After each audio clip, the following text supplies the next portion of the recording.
دیکھیے میرے بھائی، ایک چیز میں آپ لوگوں کو دکھا رہا ہوں اور یہ بڑے افسوس کی بات ہے، بہت افسوس کی بات ہے کہ مسلمانوں نے شیخ عبد القادر جیلانی کی تصویر بنایا ہے۔ دیکھیے کون ہے یہ؟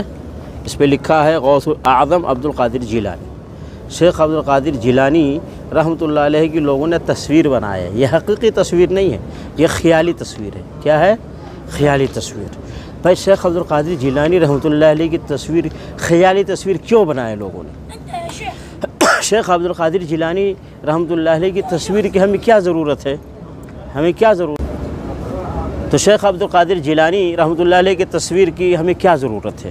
ہم کیا کریں شیخ عبد القادر جیلانی کی تصویر لے کر؟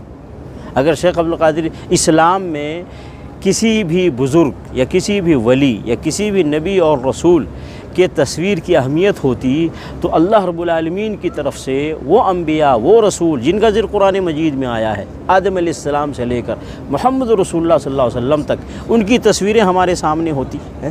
اللہ رب العالمین ان کی تصویریں رسول اللہ صلی اللہ علیہ وسلم کو دیتے اور نبی صلی اللہ علیہ وسلم صحابہ کرام کو دیتے۔ اگر اسلام میں تصویروں کی اہمیت ہوتی کسی نبی رسول یا بزرگ کی تو محمد رسول اللہ صلی اللہ علیہ وسلم کی تصویر ہمارے پاس ہوتی، صحابہ کرام کو دے کے جاتے رسول اللہ صلی اللہ علیہ وسلم، اور صحابہ کرام سے ہوتے ہوتے ہم تک آتی۔ تو ہمارے دین اسلام میں کسی کی بھی تصویر کی کوئی اہمیت نہیں ہے۔ یہ تصویر بنانا یہ بت پرستوں کا کام ہے۔ بت پرست ہیں جو اپنے بڑوں کے، اپنے بزرگوں کی تصویریں بناتے ہیں اور اس کی پوجا کرتے ہیں اور اس کو فائدہ اور نقصان کا مالک سمجھتے ہیں۔ ہمارے دین اسلام میں ایسا کچھ بھی نہیں ہے۔ اب دیکھو شیخ عبد القادر جیلانی کی تصویر ہم نے آپ کو دکھا دیا ہے کہ نہیں؟ کتنے افسوس کی بات ہے، یہ تصویر وہ بھی خیالی، جھوٹ، یہ جھوٹ پھیلا رہے ہیں، جھوٹ، اور یہ کتنے بڑا جھوٹ پھیلا رہے ہیں۔ اللہ رب العالمین ان کو ہدایت دے، ہم تو ان کے لیے ہدایت کی دعا کرتے ہیں ایسے لوگوں کے لیے۔ دیکھیے دنیا میں شرک جو پھیلا ہے ان تصویروں کے ذریعے سے، شرک پھیلا ہے کس کے ذریعے؟ تصویروں کے ذریعے۔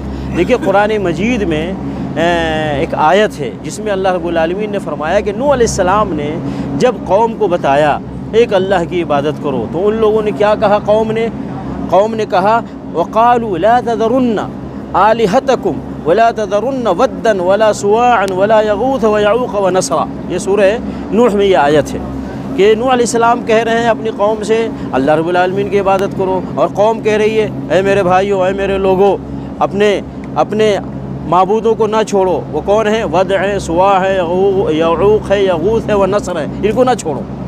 اچھا، اس کی تفصیلات بخاری شریف میں ایک روایت ہے، بخاری شریف میں ایک روایت ہے جس میں یہ بتایا گیا ہے کہ یہ جو پنج تن پاک کہتے ہیں، ود، سواع، یغوث، یعوق، نسر، یہ پنج تن پاک نوح علیہ السلام کی قوم سمجھتی تھی پانچ کو۔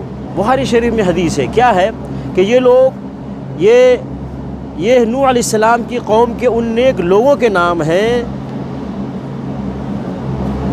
جب یہ فوت ہو گئے تو شیطان نے ان کے قوم کے دل میں یہ بات ڈالی کہ اپنی مجلسوں میں ان کے بت بنا کر نصب کر دو اور ان بتوں کو انہی کے نام سے موسوم کر دو۔ چنانچہ انہوں نے ایسا ہی کیا، مگر ان بتوں کی پوجا نہ کی گئی، حتیٰ کہ یہ لوگ بھی فوت ہو گئے اور علم ختم ہو گیا، پھر ان بتوں کی پوجا شروع کر دیا۔ تو یہ پانچ لوگوں کے نام پر فوٹو بنائے گئے، تصویریں بنائی گئی، ان کو گھروں میں لٹکایا گیا، اور پھر جب ایک نسل مر گئی، ختم ہو گئی، تو بعد میں آ کر کے لوگوں نے ان کی پوجا شروع کر دی، ان کی عبادت شروع کر دی، ان کو فائدہ اور نقصان کا مالک سمجھ لیا۔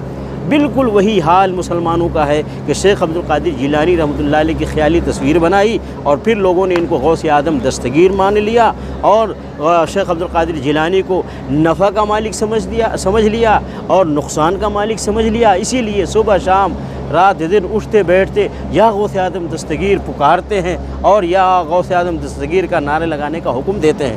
میرے بھائیوں، ان سے بچنا، اور یہاں تک کہ ان تصویروں کو لوگ اپنے دکانوں میں، اپنے مکانوں میں، اپنے گھروں میں، اپنی جگہوں پہ تبرک کے لیے رکھتے ہیں۔ کیا مقصد؟ یہ تصویر رہے گی تو ہماری دکان میں فائدہ ہوگا، ہم نقصان سے بچیں گے۔ ہمارے گھر میں تصویر رہے گی تو ہمارے گھر میں فائدہ آئے گا، ہم نقصان سے بچیں گے، تکلیف سے بچیں گے۔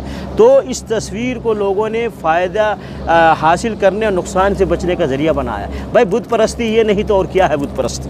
یہی بت پرستی ہے میرے بھائی۔ سمجھ گئے نا؟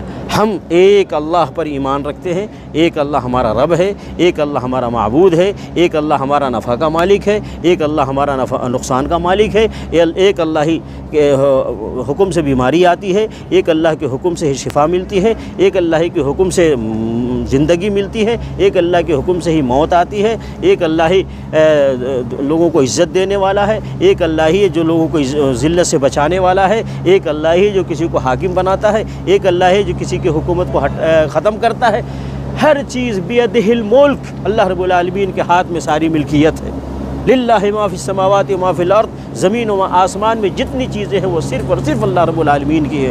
میرے بھائیوں، ان سب چیزوں سے بچو، شیخ عبد القادر جیلانی کو نہ پکارو، ان کی تصویروں کو اپنے گھروں میں مت رکھو، کیوں کہ یا تو یہ شرک میں داخل ہو جائے گا یا بدعت میں داخل ہو جائے گا۔ المہم یہ گمراہی والا عمل ہے، ہمارے دین میں یہ بات نہیں بتائی گئی ہے، ہمارے اسلام میں یہ بات نہیں بتائی گئی ہے۔ نبی علیہ الصلوۃ والسلام نے ہمیں کوئی تصویر نہیں دیا، صحابہ کرام نے کوئی تصویر اور فوٹو اپنے گھروں میں نہیں رکھا۔